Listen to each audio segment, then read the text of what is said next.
प्यारे विद्यार्थियों, आज की इस ऑनलाइन कक्षा में मैं विपिन पारिक आप सभी का हमारे चैनल सक्षम भारत साक्षर भारत में हार्दिक स्वागत करता हूं, अभिनंदन करता हूं। आज बहुत ही शुभ दिन है प्यारे विद्यार्थियों, क्योंकि आज पूरा भारतवर्ष अपना स्वतंत्रता दिवस मना रहा है और आज 74वां स्वतंत्रता दिवस है। इस मौके पर आप सभी को मेरी तरफ से 74वें स्वतंत्रता दिवस की हार्दिक शुभकामनाएं। हम ये वीडियो आज 15 अगस्त के दिन रिकॉर्ड कर रहे हैं, इसलिए आपको ये वीडियो कल मिल पाएगा। हमारी इच्छा तो यही थी कि आज जो वीडियो हम अभी रिकॉर्ड कर रहे हैं वो आपको सुबह सुबह 15 अगस्त के दिन मिले, लेकिन ऐसा समय की कमी की वजह से हो नहीं पाया। लेकिन कोई बात नहीं, एक बार फिर मेरी तरफ से आप सभी को स्वतंत्रता दिवस की हार्दिक शुभकामनाएं। आज के इस लेक्चर में हम जानेंगे पास्ट परफेक्ट टेंस टाइप 2 के उन प्रकार के प्रश्नों के बारे में जो विशेष रूप से बोर्ड की कक्षाओं के छात्रों के लिए महत्वपूर्ण होते हैं। इसमें हम जानेंगे विभिन्न प्रकार के प्रश्नों के प्रकार, उपयोग और उनके उत्तर से संबंधित जानकारी।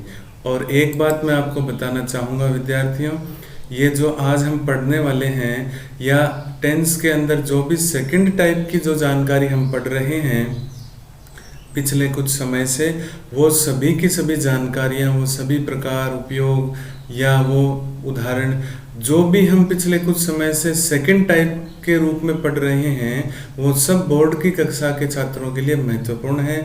तो मेरा आपसे यही निवेदन है, वीडियो को पूरा अंत तक देखिए।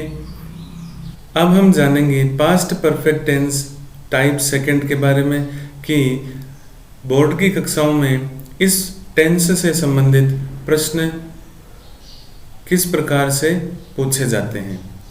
तो जैसे कि आप स्क्रीन के ऊपर देख पा रहे होंगे, इस टेंस से संबंधित प्रश्नों को दो प्रकार से पूछा जाता है।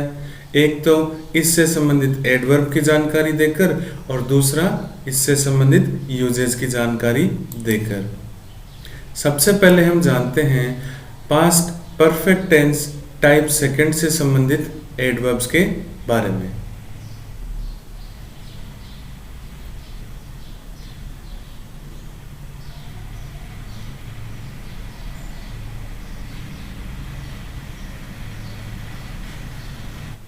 इस टेंस से संबंधित एडवर्ब्स कुछ इस प्रकार से है विद्यार्थियों। टिल या अनटिल या बिफोर या आफ्टर आपके प्रश्न में मिलेंगे और साथ में प्रश्न के किसी एक तरफ वर्ब की सेकंड फॉर्म आपको देखने को मिलेगी। अनटिल, बिफोर, आफ्टर और bye that time. Bye that time के बारे में हम आगे बात करेंगे। अब आप ये समझिए कि अगर टिल या अनटिल आपके प्रश्न में आ गए तो आप क्या करेंगे। ये जो आपके सामने एक बॉक्स आया है विद्यार्थियों, इस बॉक्स को देखिए। टिल और अनटिल के बाद में इसमें लिखा है पास्ट परफेक्ट टेंस, यानी कि अगर आपके इंग्लिश टू इंग्लिश क्वेश्चंस के अंदर टिल और अनटिल में से कुछ आपको दे दिया संकेत के रूप में, एडवर्ब के रूप में या हिंट के रूप में, तो आपके प्रश्न में अगर एक ही रिक्त स्थान है, ऐसी स्थिति में आप पहले रिक्त स्थान में आंख बंद करके पास्ट परफेक्ट भरेंगे, आपका उत्तर सही जाएगा। लेकिन अगर मान लीजिए टिल या अनटिल दे दिया और दो खाली स्थान दे दिए, दो रिक्त स्थान दे दिए, तो ऐसे में जो पहला रिक्त स्थान है उसके बाद उसके अंदर पहला जो रिक्त स्थान है उसके अंदर आपको पास्ट परफेक्ट टेंस भरना है, यानी इस टेंस से संबंधित आंसर भरना है। दूसरे वाले रिक्त स्थान में आपको पास्ट सिंपल भरना है, यानी कि पास्ट इंडेफिनिट भरना है, उसका आपको आंसर भरना है। कहने का मेरा मतलब ये है कि टिल या अनटिल आपके प्रश्न के अंदर आए, दो खालिस्तान आपको मिले, तो पहले वाले खालिस्तान में या यूं कहें टिल और अनटिल के तुरंत बाद वाले खालिस्तान में आपको पास्ट परफेक्ट का उपयोग करना है, ये आपको ध्यान रखना है। और इससे एक बात और स्पष्ट होती है विद्यार्थियों, वो ये कि टिल अनटिल के बाद हमेशा पास्ट परफेक्ट टेंस आता है। अब जो दूसरा बॉक्स आपके सामने आया है आपके स्क्रीन के ऊपर, उसमें आपको बिफोर शब्द की जानकारी मिल रखी है। बिफोर शब्द पास्ट परफेक्ट टेंस के सवालों में सबसे ज्यादा पूछा जाता है विद्यार्थियों। इसमें भी आपको ध्यान रखना है कि बिफोर शब्द अगर सवाल के बीच में आया है तो पास्ट परफेक्ट टेंस है, बिफोर से हमेशा पहले आएगा। और अगर बिफोर सवाल के बीच में नहीं आया है तो फिर उसका उत्तर कुछ और होगा। वो उत्तर क्या होगा या हम क्या भरेंगे, ये जानकारी आपको कुछ देर के अंदर मिलने वाली है। फिलहाल आप मुख्य बात ये ध्यान में रखिए कि बिफोर शब्द का प्रयोग पास्ट परफेक्ट टेंस में सबसे ज्यादा होता है। ऐसी परिस्थिति में बिफोर से पहले हम पास्ट परफेक्ट का उपयोग करते हैं और बिफोर के बाद में अगर खाली जगह मिलती है, फिल इन द ब्लैंक्स का प्रश्न आता है, तो बिफोर के बाद में हम सिंपल पास्ट यानी कि पास्ट इंडेफिनिट टेंस का उपयोग करते हैं। अब देखते हैं एक और बॉक्स, ये है आफ्टर से संबंधित। अगर आफ्टर की जानकारी आपको शुरू में दे दी जाती है तो उसका अलग तरीका होता है उत्तर भरने का। उत्तर हालांकि सेम ही रहता है लेकिन तरीका थोड़ा सा अलग होता है, वो हम बाद में डिस्कस करेंगे इस वीडियो में आगे चल करके। पहले मुख्य मुख्य बातें जान लेते हैं। तो आफ्टर आपके सवाल में जिस प्रकार बिफोर आता है उसी प्रकार आफ्टर के भी प्रश्न आपको देखने को मिल सकते हैं। आफ्टर उसी प्रकार आपके सवाल में आता है। तो आफ्टर अगर बीच में आ जाता है आपके सवाल में तो ऐसी परिस्थिति में आफ्टर के बाद में आपको पास्ट परफेक्ट भरना है।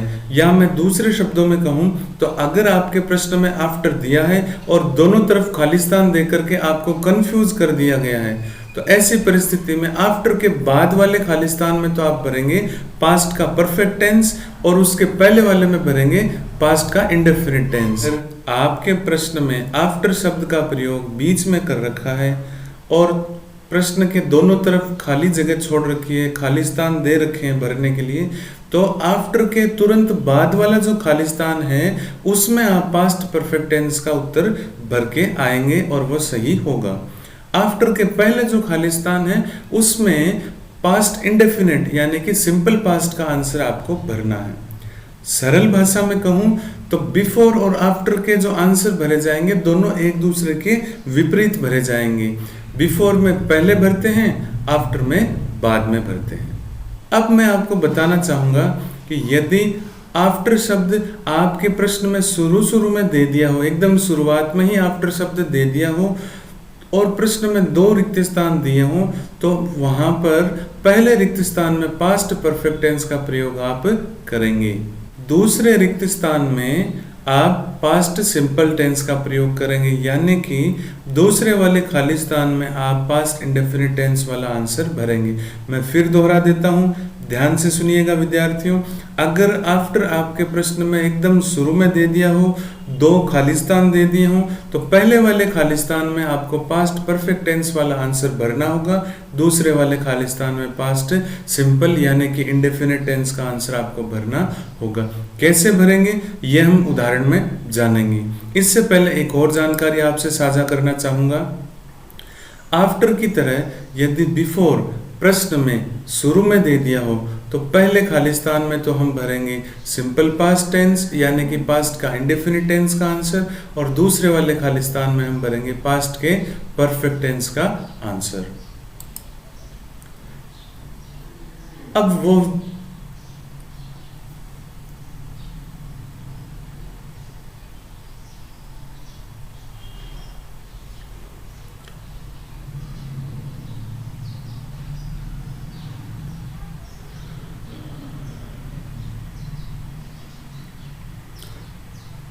विद्यार्थियों, अब वो बात जो मैंने आपको इस वीडियो के शुरू के समय बताई थी, by that time past perfect tense की एक चुनी हुई एडवर्ब है जो है बाय दैट टाइम, जिसको स्क्रीन पर आप हरे रंग में देख पा रहे होंगे।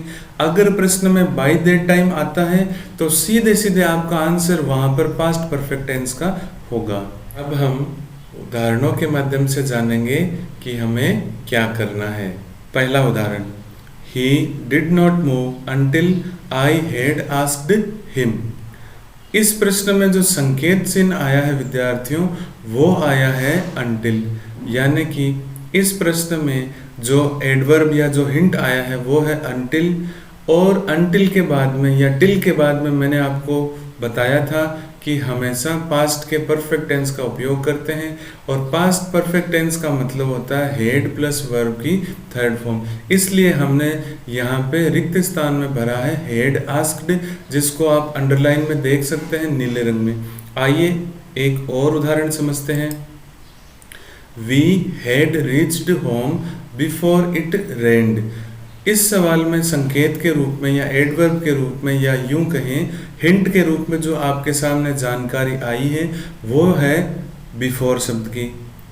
बिफोर के पहले हमेशा हेड प्लस थर्ड फॉर्म भरा जाता है, यानी कि पास्ट का परफेक्ट टेंस हमेशा भरा जाता है। तो इसलिए इस सवाल में हमने भरा है हेड रीच्ड। और बिफोर के बाद में यदि आप ध्यान से देखेंगे बिफोर इट रेन्ड, रेन की सेकंड फॉर्म हमने भरी है यहाँ पे। इसमें हमने अंडरलाइन नहीं किया क्योंकि हमारा मुख्य ध्यान है वो पास्ट परफेक्ट टेंस के ऊपर है। तो आपको ध्यान रखना है बिफोर अगर सवाल के बीच में आ जाए, जैसे कि इस दूसरे सवाल में आया है, तो आपको पहले खालिस्तान में हेड प्लस थर्ड फॉर्म का प्रयोग करना है और दूसरे वाले खालिस्तान में पास्ट सिंपल टेंस का प्रयोग आपको करना है, यानी कि वर्ब की सेकेंड फॉर्म का प्रयोग आपको करना है। He went out after the rain had stopped. इस सवाल में आप देखेंगे कि आपके हिंट के रूप में या एडवर्ब के रूप में आपको मिला है आफ्टर, और आफ्टर सवाल के बीच में आया है। तो आफ्टर जब बीच में आ जाता है तो आफ्टर के बाद वाला जो खालिस्तान होता है उसमें हम पास्ट परफेक्ट टेंस यानी हेड प्लस थर्ड फॉर्म का प्रयोग करते हैं। तो इस सवाल में भी हमने यही किया है। आफ्टर के बाद वाले खालिस्तान में हमने हेड प्लस थर्ड फॉर्म का प्रयोग करते हुए उत्तर बनाया है, और आफ्टर के पहले आप देखेंगे तो आपको मिलेगा सेकंड फॉर्म यानी पास्ट इंडेफिनिट टेंस ही वेंट। यहाँ वेंट पर देखिए जहाँ मैं निशान बना रहा हूँ, ही वेंट, ये वेंट है, ये वर्ब की सेकंड फॉर्म है। ये बिफोर इस सवाल में संकेत के रूप में आया है, और वही बात जो सवाल नंबर 2 में हुई थी वही बात इस सवाल नंबर 4 में है। बिफोर सवाल के बीच में है और बिफोर के दोनों तरफ हमें उत्तर भरना है। तो हमेशा ध्यान रखिए जब भी सवाल के बीच में बिफोर आ जाता है, एक तरफ हम क्या करते हैं हेड प्लस थर्ड फॉर्म भरते हैं और दूसरी तरफ वर्ब की सेकंड फॉर्म भरते हैं। तो यहाँ बिफोर के पहले जो खालिस्तान था उसमें हमने पास्ट परफेक्ट टेंस भरा, यानी कि हेड प्लस थर्ड फॉर्म भर के आंसर बनाया। और क्यों बनाया? क्योंकि बिफोर के बाद वाले खालिस्तान में हमेशा सेकंड फॉर्म का प्रयोग होता है। तो ये देखिए रीच्ड, बिफोर के बाद वाले रिक्त स्थान में या बाद वाली साइड में हमेशा हम वर्ब की सेकंड फॉर्म भरते हैं। तो इस प्रकार से आप समझ सकते हैं कि बिफोर अगर बीच में होता है तो हमें क्या करना होता है। अब देखते हैं एक और उदाहरण जिसमें हम टिल की बात करेंगे। जैसे पहले सवाल में अनटिल का प्रयोग किया गया था, ठीक उसी प्रकार 5वें सवाल में टिल का प्रयोग किया गया। तो अनटिल हो या टिल हो, इनके बाद में हमेशा पास्ट परफेक्ट टेंस भरते हैं। तो यहाँ पे हमने पास्ट परफेक्ट टेंस टिल के बाद में रखा है। Nobody weighted till I had finished my lunch, और टिल के बाद में हेड प्लस थर्ड फॉर्म का हमने उपयोग किया है। और टिल के पहले आप देखेंगे तो आप पाएंगे वेटेड, यहाँ पे वर्ब की सेकंड फॉर्म का प्रयोग किया गया है। एक और सवाल से इस बात को समझते हैं प्यारे विद्यार्थियों। इस सवाल में मैंने आफ्टर का प्रयोग एकदम शुरू में किया है ताकि आप ये समझ जाएं कि आफ्टर, बिफोर, टिल या अनटिल बीच में आए तो क्या करना है, कैसे करना है, और शुरू में आए तो क्या करना है, कैसे करना है। दोनों ही परिस्थिति में उत्तर सेम रहेगा, तरीका अलग होगा। कैसे, समझिए उदाहरण नंबर 6 से। After the train had stopped he went out. इस उदाहरण के माध्यम से मैं आपको ये समझाना चाहता हूँ कि यदि आफ्टर का प्रयोग प्रश्न के अंदर सबसे पहले आ जाए और 2 खालिस्तान आपको मिले, तो आफ्टर के बाद में जो खालिस्तान आता है यानी सबसे पहले जो खालिस्तान आता है उसमें हम पास्ट परफेक्ट टेंस यानी कि हेड प्लस थर्ड फॉर्म का प्रयोग करेंगे, और अंत में यानी दूसरे नंबर पे जो खालिस्तान आता है उसमें हम पास्ट सिंपल का प्रयोग करेंगे। इस प्रकार से आप अब ये समझ चुके होंगे कि आफ्टर, बिफोर, टिल या अनटिल शब्द शुरू में आए तो क्या करना है और बीच में आए तो क्या करना है। और अगर बाय दैट टाइम का प्रयोग होता है तो सीधे सीधे आपका आंसर बनेगा हेड और वर्ब की थर्ड फॉर्म। एक बात मैं और बताना चाहता हूं आपको, हालांकि मैं बार बार इस बात को बता चुका हूं, पास्ट परफेक्ट टेंस में हेड प्लस थर्ड फॉर्म का प्रयोग किया जाता है। पहला यूज है भूतकाल में पूर्ण होने वाले 2 कार्यों में से पहले कार्य के साथ पास्ट परफेक्ट का उपयोग करते हैं। वापस समझ लीजिए, भूतकाल में दो काम पूरे होते हैं और दो में से एक काम पहले पूरा होता है। जो पहले पूरा होता है उस काम के साथ पास्ट का परफेक्ट टेंस हम काम में लेते हैं, उत्तर में लिखते हैं। दूसरा यूज है विद्यार्थियों शर्त वाले वाक्यों के साथ। तो शर्त क्या है वो भी जानते हैं। शर्त ये है, इफ के साथ हमेशा पास्ट परफेक्ट टेंस आता है और दूसरी तरफ would have plus third form आती है। इफ वाली साइड में आपको पास्ट परफेक्ट का उपयोग करना है और दूसरी तरफ होता है वुड हैव के साथ में वर्ब की थर्ड फॉर्म। उदाहरण में हम समझेंगे इसको और अच्छे से। ये बात मैं आपको पहले ही बता चुका हूं कि पास्ट परफेक्ट का मतलब क्या होता है। पास्ट परफेक्ट का मतलब होता है हेल्पिंग वर्ब हेड और उसके साथ वर्ब की थर्ड फॉर्म का प्रयोग, यानी if plus head plus third form और दूसरी तरफ would have plus third form. तो ये मुख्य रूप से दो यूजेस होते हैं विद्यार्थियों, जो परीक्षा में सबसे ज्यादा पूछे जा सकते हैं। अब हम देखते हैं एग्जाम्पल्स। अभी हम एग्जाम्पल देख रहे हैं वो है यूज नंबर 1 से संबंधित। यूज नंबर 1 क्या है विद्यार्थियों?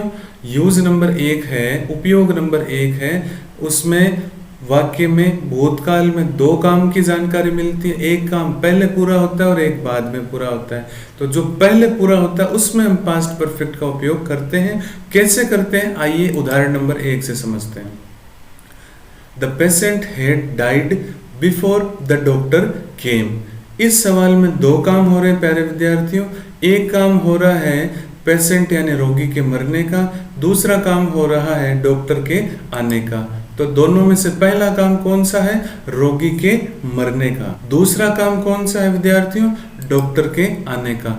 मतलब डॉक्टर के आने से पहले ही रोगी मर गया, तो इसका मतलब हुआ पहला काम हुआ रोगी के मर जाने का। और जहां भी दो काम भूतकाल में पूरे होते हैं और जो पहला काम पूरा होता है उसमें हम पास्ट के परफेक्ट टेंस का उपयोग करते हैं। आप नीले रंग में देख सकते हैं द पेशेंट के बाद में हेड डाइड लिखा है, हेड प्लस वर्ब की थर्ड फॉर्म। और दूसरी तरफ जो हरे रंग में आप देख रहे हैं वो है द डॉक्टर के बाद में केम। केम वर्ब की सेकंड फॉर्म है, क्योंकि डॉक्टर का आना बाद में हुआ, ये दूसरा कार्य है और दूसरे कार्य में हम पास्ट के सिंपल टेंस का प्रयोग करते हैं सेकंड फॉर्म के रूप में। आइए इसी बात को, इसी यूज नंबर 1 को एक और उदाहरण से समझते हैं। Ram had seen the ball before he hit it. इस प्रश्न में दो कामों की जानकारी मिल रही है भूतकाल में। एक तो है गेंद को हिट करने का काम और दूसरा है गेंद को देखने का काम। अब दोनों में से जो भी काम पहले पूरा हुआ होगा उसके साथ हम पास्ट परफेक्ट टेंस का उपयोग करेंगे। जो काम बाद में पूरा हुआ होगा उसके साथ हम पास्ट सिंपल टेंस का यानी वर्ब की सेकंड फॉर्म का प्रयोग करेंगे। तो पहले काम जो पूरा हुआ है वो है राम के द्वारा गेंद को देखने का काम, इसलिए हमने यहाँ पे हेड सीन का प्रयोग किया है पास्ट के परफेक्ट टेंस के रूप में। दूसरा काम जो पूरा हुआ है वो है गेंद को हिट करने का काम। तो दूसरे काम के साथ हमने प्रयोग किया है वर्ब की सेकंड फॉर्म का। हिट एक ऐसी वर्ब है प्यारे विद्यार्थियों जिसकी फर्स्ट, सेकंड और थर्ड तीनों फॉर्म्स एक समान रहती हैं, इसलिए यहाँ उत्तर में भी हिट ही रही है। अब आप ये बात अच्छी तरह समझ गए होंगे कि यूज नंबर 1 का प्रयोग अगर प्रश्न में किया जाएगा तो आप उत्तर किस प्रकार से देंगे। जो काम पहले हो जाता है भूतकाल में उसके साथ पास्ट परफेक्ट और बाद में होने वाले काम के साथ पास्ट की सेकंड फॉर्म यानी कि पास्ट टेंस का प्रयोग आप करेंगे, सिंपल पास्ट टेंस का प्रयोग आप करेंगे। अब हम जानेंगे विद्यार्थियों यूजेज नंबर 2 के बारे में, यानी उपयोग नंबर यूज नंबर 2 के बारे में। और यूज नंबर 2 था शर्त वाला वाक्य। शर्त वाले वाक्य में पास्ट परफेक्ट टेंस का उपयोग किया जाता है। उदाहरण नंबर 1 से समझते हैं। मैंने आपको बताया था कि इफ के साथ हमेशा पास्ट परफेक्ट का प्रयोग होता है, चाहे वो शुरू में आए चाहे वो वाक्य के अंत में आए। और दूसरी तरफ वुड हैव होता है जिसके साथ केवल वर्ब की थर्ड फॉर्म का प्रयोग करते हैं, would have plus third form. तो if you had worked hard you would have passed. तो यहाँ पे इफ हमारे सवाल के शुरू में है, तो जहाँ इफ होगा वहाँ पास्ट परफेक्ट टेंस होगा, जहाँ वुड हैव होगा वहाँ वर्ब की थर्ड फॉर्म होगी। एक और सवाल, if they had played well, यदि उनके द्वारा अच्छा खेला गया होता, दे वुड हैव पास्ड। तो वे सफल हो जाते। If they had played well they would have passed, they would have passed. तो यहाँ इस सवाल में वुड हैव पास्ड आया, वो खेल में सफल होने के लिए आया है विद्यार्थियों, पढ़ाई में या परीक्षा में सफल होने के लिए नहीं आया। इसको आप अन्य तरीके से भी बना सकते हैं, जैसे if they had played well they would have one the match, ऐसे भी आप इसको बना सकते हैं। एक और उदाहरण से समझते हैं। If she had studied hard she would have topped in the school. यदि वो जबरदस्त तरीके से मेहनत किया करती तो वो स्कूल में टॉप कर चुकी होती, उसके द्वारा स्कूल में टॉप कर लिया गया होता। तो इस प्रकार से आप समझ गए होंगे विद्यार्थियों, इफ के साथ पास्ट परफेक्ट और वुड हैव के साथ वर्ब की थर्ड फॉर्म। और इस बॉक्स को देख के भी आप समझ सकते हैं, एक तरफ इफ के साथ पास्ट परफेक्ट होता है यानी हैड प्लस थर्ड फॉर्म होता है, दूसरी तरफ वुड हैव प्लस वर्ब की थर्ड फॉर्म होती है। यहाँ विद्यार्थियों आपके लिए कुछ प्रैक्टिस क्वेश्चंस में लेके आया हूँ ताकि आप इन प्रश्नों का हल करें और अपने आप को खुद जांचें परखें कि आप कितना सीख पाए हैं। यदि आप सही तरीके से कर पाते हैं इसका मतलब आप सही दिशा में जा रहे हैं, सही समय पर आप जागरूक हैं। और यदि आपके किसी प्रकार की कोई समस्या रहती है, कुछ असमंजस रहता है, तो आप हमें कमेंट बॉक्स में लिख करके या फिर व्हाट्सएप के माध्यम से आप हमें संपर्क कर सकते हैं। आज के लिए फिलहाल इतना ही, मुझे दीजिए इजाज़त। कल हम फिर मिलेंगे एक नए वीडियो के साथ, एक नए टॉपिक के साथ। तब तक के लिए धन्यवाद।